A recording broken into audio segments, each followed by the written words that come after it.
Hello, you're listening to Cheat Sheet, the podcast that gets you up to speed with what you need to know in just 10 minutes. I'm Sophy Ridge. And I'm Wilfred Frost. It's Wednesday, the 26th of November, also known, finally, as Budget Day. So we'll talk you through about what's already been announced, what we think is going to be announced, and then, of course, give you the context of it all as well. And hopefully we can explain why everyone keeps saying the word smorgasbord. Lots to get through on the budget. We're also going to talk to you about some new plans to tackle the court backlog, which are seen as very controversial. I'm going to try and find out why even Keir Starmer has gone in on the 6-7 trend.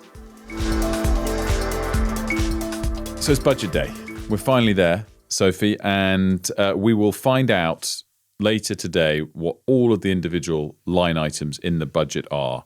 The big headline point is that taxes are going up, and we just wanted to start by reminding you what Rachel Reeves said in May last year on the campaign trail before the election. And Keir and I have been really clear. We want taxes on working people to be lower, but we need to always account for how we would pay for any promises that we make. So we've committed to not increase national insurance or income tax. And if the money is available, of course, as we've said, we would like taxes on working people to be lower. I think the big question to set this up is, will there be an explicit break of the manifesto pledge? That looks highly unlikely. But will they still take a lot of political heat for now 2 years in a row putting up taxes when that was the framing before the election? And Sophie, I guess linked to that, my question for you is, what is this term, this black hole that we keep talking about?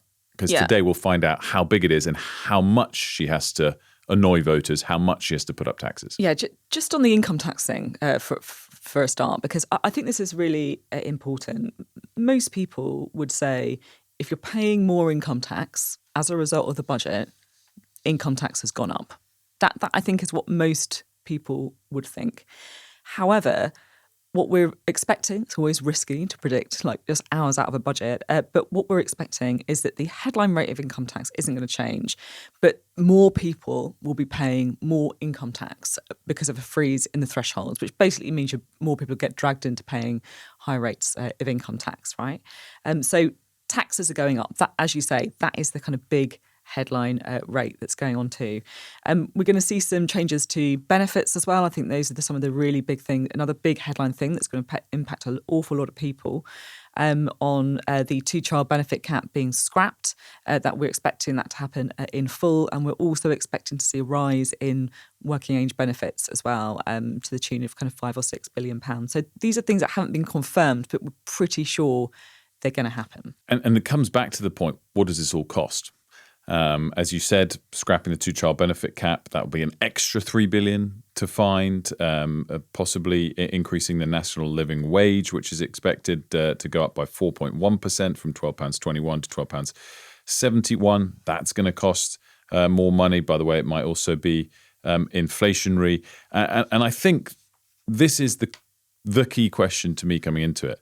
Does this mean 10 billion, 20 billion, or 30 billion of tax rises is necessary?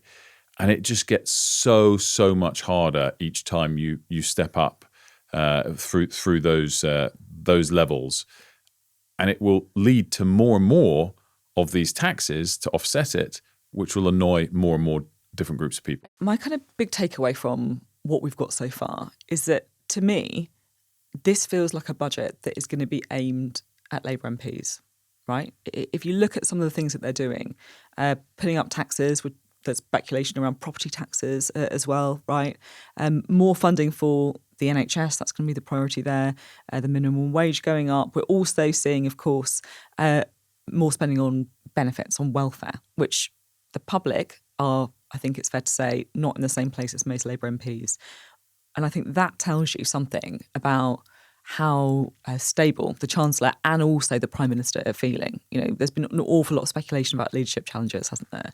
And for me, it feels that this is actually a budget that is going to be designed to shore up support in their own backbenchers, almost like making sure they're going to be there to fight the next election rather than actually win it. I think that's such a great point, Sophie, and it comes back to something you've said before. Are they willing to take short-term political pain for long-term economic gain. And if you're serving your MPs in the short term, then that doesn't suggest it. I think the other, the big question to me is, how big is that number, 20 or 30? And if it's under 20, they might get away with it. If it's over 30, it's so hard to make what the sums work for the economy. The other is the narrative, because last year she could say two things. We're putting up taxes because the last government screwed things up, even if she slightly exaggerated that black hole argument, and because we're going to invest in the NHS, which got a massive boost in spending, and we're going to invest in the infrastructure and the roads and the airports that will help this country grow. This time, she can't make either of those arguments. There's not a significant increase in spending coming. There might be a bit around the edges, as you've mentioned. And she can't, not effectively, blame the last government. And I think if she tries, by the way, it will look even worse. On top of that, growth forecasts will probably be downgraded. Again, we rest too much on growth forecasts, but the real proof will be, does this work in 2 or 3 years' time? And we can all argue where tax rates should be. Should they be higher or lower? But what is definite is tax rises going up without any increase in spending is a bad thing for the economy. So it's just, what is her narrative? How does she sell this set of policies today? Incredibly tall order for her. Wolf, it's probably worth just rattling through a couple of the other things that we know are definitely happening. Tourism tax, so visitors to English cities and regions could face a new tourist tax to fund local projects. In Manchester, they've actually started doing this already. They made £3 million in 1 year. So it's effectively like a pound or two if you're staying on a hotel. It's got some devolution to it too, which pleases people because exactly it's the government saying that mayors are allowed to do this in more areas. Milkshake tax, which is going to target pre-packaged dairy and coffee drinks that are high in sugar, similar to what some fizzy drinks already have. So the other ones, which we do know are coming, we mentioned the increase in the national living wage, obviously something happening in the opposite direction. A few others that are worth looking out for. A cut to the amount you can save in your ISA from £20,000 per year to £12,000 per year. Possibly reducing the amount you can pay into your pension each year without paying national insurance contribution on that contribution to your pension. Those two together aren't great for long-term savings. I don't know that many people think that is helpful long-term. For all of our retirements. It comes back to your point, is this a short-term measure or a sensible long-term measure? That property tax, which I'm really interested in, I think it's certainly coming in some shape or form. Exactly how it's structured will be interesting, but it's rumoured to be some kind of extra annual levy on people whose homes are worth over £2 million. This is why, Sophie, that this long list that we've just been going through is why people are using the term smorgasbord of tax increases. I Googled exactly the perfect definition of smorgasbord. It says, a range of open sandwiches and delicacies served as hors d'oeuvres or a buffet. I don't think it's the right word because that sounds very appealing. Sounds great. I agree. A delicious smorgasbord of small bites. I'd love a little open sandwich right now. Quite fancy a little smorgasbord. Yeah, some hors d'oeuvres. I think this is great PR by the government to use this word. Now, we do need to talk about another story that, if it wasn't the budget today, would be leading all the headlines, which actually, by the way, makes me suspicious because I always think, why has this been out on this day, right? Because it's going to get less coverage than it deserves, because this is a massive potential story. Because it's understood that ministers have been briefed about plans to scrap jury trials for most crimes in England and Wales. And so, according to the sleep memo, only murder, rape and manslaughter would actually be tried by jury. And it is just worth taking a step back to say what a huge, huge change to the way we do justice in this country this would be. Massive.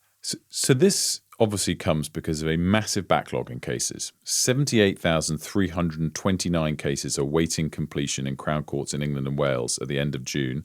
That's more than double the 38,000 at the end of 2019. So it's monstrous, the backlog.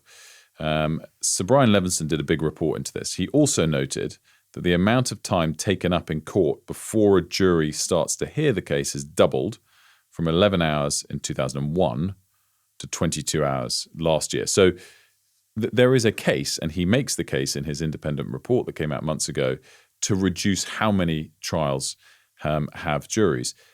But this leaked report from David Lammy goes further than this report from Sir Brian Levinson that already got criticism because of, as you say, this fundamental change to a principle that so many people care about. The Ministry of Justice, I should say, said no final decision has been taken by the government.